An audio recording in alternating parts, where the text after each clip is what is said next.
Hi friends, പുതിയൊരു വീഡിയോയിലേക്ക് സ്വാഗതം. ഇന്നത്തെ വീഡിയോയിൽ നമ്മൾ ചർച്ച ചെയ്യുന്നത് നമ്മുടെയൊക്കെ യൂട്യൂബ് സ്റ്റുഡിയോയിൽ നമ്മൾ മോണിറ്റൈസേഷൻ ആയിട്ടില്ലെങ്കിൽ ഡെയിലി നമ്മളിങ്ങനെ വാച്ച് ടൈം ചെക്ക് ചെയ്യുന്നുണ്ടാകും. ഞാൻ വൈറ്റി സ്റ്റുഡിയോ ഓപ്പൺ ചെയ്ത് ഏൺ എന്നുള്ള ആ ഒരു ഓപ്ഷനിൽ ക്ലിക്ക് ചെയ്ത് കഴിഞ്ഞാൽ നമുക്ക് നമ്മുടെ മോണിറ്റൈസേഷൻ ക്രൈറ്റീരിയയിലേക്കുള്ള വാച്ച് ടൈം നമുക്ക് കാണാം. അപ്പോൾ അത് ഡെയിലി ചെക്ക് ചെയ്യുന്നവരായിരിക്കും. അപ്പോൾ പലരും പറയാറുണ്ട് അത് കുറയുന്നുണ്ട്, കൂടുന്നുണ്ട് എന്നുള്ളതിനെക്കുറിച്ചൊക്കെ. അപ്പോൾ അതിനെക്കുറിച്ചൊക്കെ നമ്മൾ മുമ്പത്തെ വീഡിയോയിൽ പറഞ്ഞിട്ടുണ്ടായിരുന്നു, എന്തുകൊണ്ടാണത് കൂടുന്നത്, എന്തുകൊണ്ടാണ് കുറയുന്നത് എന്നുള്ളതൊക്കെ. പക്ഷേ ഇപ്പോൾ ഒരുപാട് പേര് നമ്മളോട് സംശയം ചോദിക്കുന്നുണ്ട്, അവിടെ അപ്ഡേറ്റ് ആകുന്നില്ല എന്നുള്ളത്, സ്റ്റക്കായി നിൽക്കുകയാണ്, മാറ്റങ്ങളൊന്നും സംഭവിക്കുന്നില്ല, പക്ഷേ എനിക്ക് നല്ല വ്യൂസ് 2 ദിവസങ്ങളായിട്ട് കിട്ടിയിട്ടുണ്ട്, പക്ഷെ അതൊന്നും അപ്ഡേറ്റ് ആകുന്നില്ല എന്നുള്ളത്. അപ്പോൾ ഇതെന്തുകൊണ്ട് സംഭവിക്കുന്നു എന്നുള്ളതാണ് ഈ ഒരു വീഡിയോയിൽ പറയുന്നത്.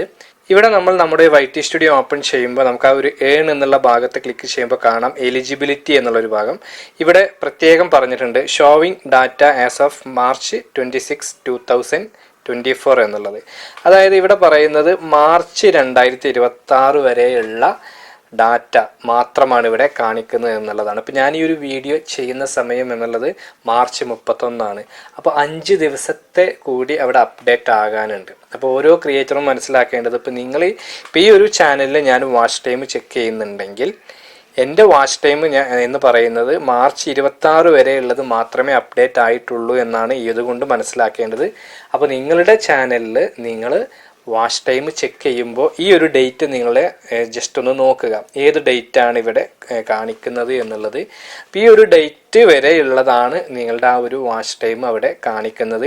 അപ്പോൾ അതിന് ശേഷമുള്ള ഡേറ്റിൻ്റെത് ഏകദേശം ഒരു 1 വീക്ക് കഴിഞ്ഞാൽ അപ്ഡേറ്റ് ആകുന്നതാണ്. അപ്പം ഈ ഒരു ടൈം ഇനി എടുക്കും, ആഴ്ചകൾ ഡിഫറൻസിലായിരിക്കും നിങ്ങളുടെ വാച്ച് ടൈം അപ്ഡേറ്റ് ആകുക. അപ്പോൾ ഇത് എന്തുകൊണ്ടാണ് സംഭവിക്കുന്നത് എന്നുള്ളത് അറിയാം. ജസ്റ്റ് ആ ഒരു ലേൺ മോർ എന്നുള്ളൊരു ഓപ്ഷനിൽ ക്ലിക്ക് ചെയ്ത് കഴിഞ്ഞാൽ നമുക്കറിയാൻ പറ്റും. അപ്പോൾ ഇവിടെ നിങ്ങൾക്ക് കാണാം why could this take a week to update, എന്തുകൊണ്ടാണ് ഇപ്പോൾ ഇത് ഒരു ആഴ്ചകൾ എടുക്കുന്നത് അപ്ഡേറ്റ് ആകാൻ എന്നുള്ളത്. അതിൻ്റെ താഴെ അവർ പറഞ്ഞിട്ടുണ്ട് we carefully validate each channels engagement metrics before they are displayed here. This process may take several days to complete and may vary from what you see elsewhere such as YouTube analytics എന്നുള്ളത്. അപ്പോൾ ഇവിടെ YouTube പറയുന്നത് നമ്മുടെ ആ ഒരു data അനലിറ്റിക്സിൽ നമ്മൾ ആ ഒരു വാച്ച് ടൈം ഇവിടെ കാണിക്കുന്നതിന് മുന്നേ അവർ ഭയങ്കര കെയർഫുൾ ആയിട്ട് നമ്മുടെ ആ ഒരു ചാനലിൻ്റെ ഓരോ എൻഗേജ്മെൻറ്റ്സും നോക്കി സ്പാം ആക്കി എല്ലാം ഉറപ്പ് വരുത്തിയ ശേഷം മാത്രമാണ് ഇനി മുതൽ നമ്മുടെ വാച്ച് ടൈം അവിടെ കാണിക്കുകയുള്ളൂ എന്നാണ് അവർ പറയുന്നത്. നല്ലതാണ്. മറ്റേത് ഡെയിലി ഇങ്ങനെ അപ്ഡേറ്റ് ആയി വരുമ്പോൾ കുറച്ച് ഒരു 200 മണിക്കൂറൊക്കെ ഡെയിലി ആഡ് ആകും, പക്ഷെ പെട്ടെന്ന് സ്പാം ആയിട്ട് കുറച്ച് കുറയുന്നുണ്ടായിരുന്നു. ഒരു ഫിൽറ്ററിങ് യൂട്യൂബിൽ നടക്കുന്നുണ്ടായിരുന്നു.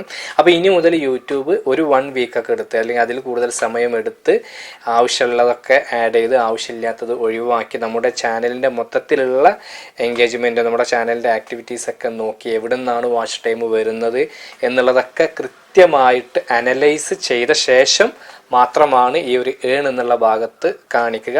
എനിക്ക് തോന്നുന്നു നല്ലൊരു അപ്ഡേറ്റ് ആണ് വന്നിട്ടുള്ളത് എന്നുള്ളത്. കാരണം പലർക്കും അപ്ഡേറ്റ് ആയ ശേഷം മൈനസ് ആകുന്ന പ്രോബ്ലം പറയാറുണ്ട്. അപ്പോൾ ഈ ഒരു അപ്ഡേറ്റ് വരുന്നതോട് കൂടിയിട്ട് ഒരു പരിധി വരെയെങ്കിലും ആ ഒരു പ്രോബ്ലം കുറയുമെന്ന് നമുക്ക് പ്രതീക്ഷിക്കാം. ഇത് ഡെസ്ക്ടോപ്പ് വേർഷനിൽ കമ്പ്യൂട്ടറിലൊക്കെ എടുക്കുമ്പോൾ ഈ ഒരു നോട്ടിഫിക്കേഷൻ നമുക്ക് ഏൺ എന്നുള്ള ഭാഗത്ത് അല്ലെങ്കിൽ നമ്മുടെ മോണിറ്റൈസേഷൻ ക്രൈറ്റീരിയ ചെക്ക് ചെയ്യുമ്പോൾ കാണാം. അപ്പോൾ ഇതുകൊണ്ട് നമ്മൾ മനസ്സിലാക്കേണ്ടത് എപ്പോഴും ഇനി മുതൽ നമ്മുടെ ഒരാഴ്ചയൊക്കെ ബാക്കിൽ 5-6 ദിവസം ബാക്കിലാണ് ഇപ്പോൾ ഈ ഒരു ചാനൽ ചെക്ക് ചെയ്യുമ്പോൾ, അതുപോലെ നിങ്ങളുടെ ചാനലിലും വാച്ച് ടൈം ആഡ് ആകാത്തത് ഈ ഒരു ഡേറ്റിൻ്റെ പോയിന്റ് ഉള്ളതുകൊണ്ടാണ്. ആ ഒരു ഡേറ്റ് ഏത് ഡേറ്റ് ആണോ മെൻഷൻ ചെയ്തിട്ടുള്ളത് ആ ഒരു ഡേറ്റ് വരെ മാത്രമാണ് നിങ്ങളുടെ വാച്ച് ടൈം അവിടെ കാണിക്കുന്നത്. ഇനി 1 വീക്ക് കഴിഞ്ഞോ അല്ലെങ്കിൽ അതിന് ശേഷമോ നിങ്ങളുടെ വാച്ച് ടൈം വീണ്ടും അപ്ഡേറ്റ് ആകുന്നതാണ്. അതുവരെ നിങ്ങൾ വെയിറ്റ് ചെയ്യുക. മാത്രമല്ല, നിങ്ങൾ ഈ ഒരു വാച്ച് ടൈമിനെ കുറിച്ച് ടെൻഷൻ അടിക്കാതെ കൂടുതൽ നല്ല വീഡിയോസുമായിട്ട് യൂട്യൂബിൽ മുന്നോട്ട് പോകുമ്പോൾ അതിൻ്റെ കൂടെ നിങ്ങൾക്ക് വാച്ച് ടൈമും സബ്സ്ക്രൈബേഴ്സൊക്കെ ഓട്ടോമാറ്റിക്കായിട്ട് വരുന്നതാണ്. അപ്പോൾ ഈ ഒരു വീഡിയോ നിങ്ങൾക്ക് ഉപകാരപ്പെട്ടു എന്ന് കരുതുന്നു. അങ്ങനെ ഉപകാരപ്പെട്ടുവെങ്കിൽ തീർച്ചയായിട്ടും നിങ്ങൾ ലൈക്ക് ചെയ്യുക. മാത്രമല്ല, നിങ്ങൾ ആദ്യമായിട്ടാണ് ഈ ചാനൽ കാണുന്നതെങ്കിൽ ചാനൽ ഒന്ന് സബ്സ്ക്രൈബ് ചെയ്യുക. കൂടാതെ ബെൽ ബട്ടണും കൂടി അമർത്തുക. നിങ്ങളുടെ അഭിപ്രായങ്ങളും നിർദ്ദേശങ്ങളൊക്കെ താഴെ കമൻറ്റ് ബോക്സിൽ രേഖപ്പെടുത്തുക. അപ്പോൾ മറ്റൊരു യൂസ്ഫുൾ ആയിട്ടുള്ള യൂട്യൂബ് ടിപ്സുമായിട്ട് നമുക്ക് വീണ്ടും കാണാം. അതുവരെ ബൈ.